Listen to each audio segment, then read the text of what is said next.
بسم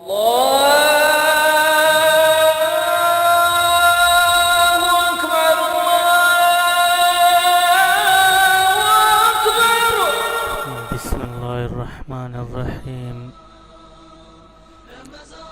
السلام علیکم پیارے بھائی اور دوستوں، Islamic education T V channel میں آپ کو خوش آمدید کہتے ہیں۔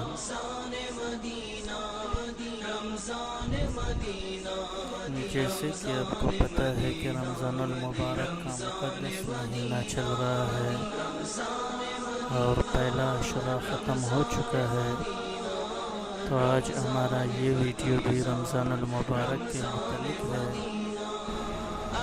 دوستو، اگر آپ نے ابھی تک ہمارے چینل کو سبسکرائب نہیں کیا تو پلیز ضرور سبسکرائب کریں اور بیل آئیکن کو دبانا نہ بھولیں، اس سے آپ کو ہمارا نئے ویڈیو کی نوٹیفیکیشن آتے رہیں گے۔ تو چلیے شروع کرتے ہیں آج کا پہلا ویڈیو۔ میرے پیارے بھائی اور دوستو، حدیث شریف میں روزے کا بڑا ثواب آیا ہے اور اللہ تعالیٰ کے نزدیک روزے دار کا بڑا مرتبہ ہے۔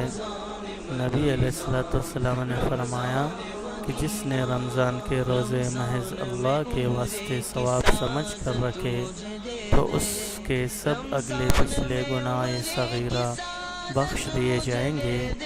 اور نبی علیہ السلام نے فرمایا کہ روزے دار کی منہ کی بدبو اللہ تعالیٰ کے نزدیک مشک کی خوشبو سے زیادہ پیاری ہے۔ قیامت کے دن روزے کا بے حد ثواب ملے گا۔ روایت ہے کہ روزے دار کے واسطے قیامت کے دن عرش کے تلے دسترخوان چنا جائے گا، وہ لوگ اس پر بیٹھ کر کھانا کھائیں گے اور سب لوگ ابھی حساب میں پھنسے ہوں گے۔ اس پر لوگ کہیں گے کہ لوگ کیسے ہیں کہ کھانا کھا پی رہے ہیں اور ہم ابھی حساب میں پھنسے ہیں۔ ان کو جواب ملے گا، یہ لوگ روزہ رکھا کرتے تھے اور تم لوگ روزہ نہ رکھا کرتے تھے۔ یہ روزہ بھی دین اسلام کا بڑا رکن ہے۔ جو کوئی رمضان کے روزے نہ رکھے گا بڑا گناہگار ہوگا اور اس کا دین کمزور ہو جائے گا۔ ایک حدیث شریف میں آیا ہے کہ حضرت ابو ہریرہ رضی اللہ تعالیٰ عنہ نے حضور اکرم صلی اللہ علیہ وسلم سے نقل کیا ہے کہ میری امت کو رمضان شریف کے بارے میں 5 چیزیں مخصوص طور پر دی گئی ہے جو پہلی امتوں کو نہیں ملی ہے۔ ایک یہ کہ ان کے منہ کی بدبو اللہ کے نزدیک مشک سے زیادہ پسندیدہ ہے۔ دوسرا یہ کہ ان کے لیے دریا کی مچھلیاں تک دعا کرتی ہے اور افطار کے وقت تک کرتی رہتی ہے۔ تیسرا یہ کہ جنت ہر روز ان کے لیے آراستہ کی جاتی ہے۔ پھر حق تعالیٰ شانہ فرماتے ہیں کہ قریب ہے کہ میرے نیک بندے دنیا کی مشقتیں اپنے اوپر سے پھینک کر تیری طرف آئیں۔ چوتھا، اس میں سرکش شیاطین قید کر دیے جاتے ہیں کہ وہ رمضان میں ان برائیوں کی طرف نہیں پہنچ سکتے جن کی طرف غیر رمضان میں پہنچ سکتے ہیں۔ پانچواں یہ کہ رمضان کی آخری رات میں روزے داروں کے لیے مغفرت کی جاتی ہے۔ صحابہ رضی اللہ تعالیٰ عنہ مجمعین نے عرض کیا، یہ شب مغفرت شب قدر ہے؟ فرمایا نہیں، بلکہ دستور یہ ہے کہ مزدور کو کام ختم ہونے کے وقت مزدوری دے دی جاتی ہے۔ روزے کے بارے میں کچھ اہم مسائل۔ نمبر 1، رمضان شریف کے روزے ہر مسلمان پر جو مجنون اور نابالغ نہ ہو فرض ہے۔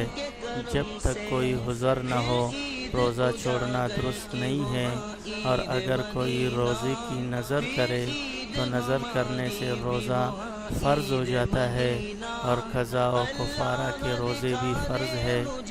اس کے سوا اور سب روزے نفل ہے، رکھے تو ثواب، نہ رکھے تو گناہ نہیں۔ البتہ عید اور بقرہ عید کے دن اور بقرہ عید کے بعد 3 دن روزہ رکھنا حرام ہے۔ مسئلہ نمبر 2، جب سے فجر کی نماز کا وقت شروع ہوتا ہے اس وقت سے لے کر سورج ڈوبنے تک روزے کی نیت سے سب کھانا اور پینا چھوڑ دے، اور مرد سے ہم بستری بھی نہ ہو۔ شرع میں اس کو روزہ کہتے ہیں۔ مسئلہ نمبر 3، زبان سے نیت کرنا اور کچھ کہنا ضروری نہیں، بلکہ دل میں یہ دھیان ہے کہ آج میرا روزہ ہے، اور دن بھر نہ کچھ کھایا نہ پیا نہ ہم بستری ہوئی، تو اس کا روزہ ہو گیا۔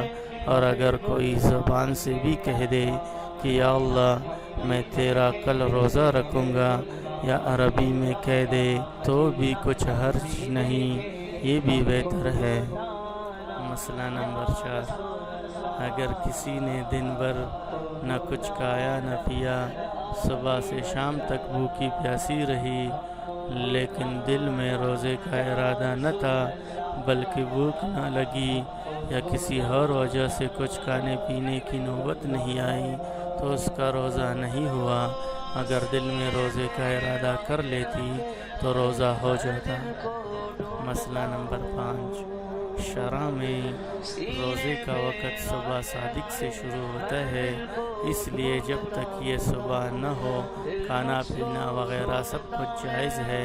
بعض عورتیں پچھلی وقت کو سحری کھا کر نیت کی دعا پڑھ کے اٹھی رہتی ہیں، اور یہ سمجھتی کہ اب نیت کر لینے کے بعد کچھ کھانا پینا نہ چاہیے۔ یہ غلط خیال ہے۔ جب تک یہ صبح نہ ہو برابر کھا پی سکتے ہیں، چاہے نیت کر چکی ہو یا ابھی نہ کی ہو۔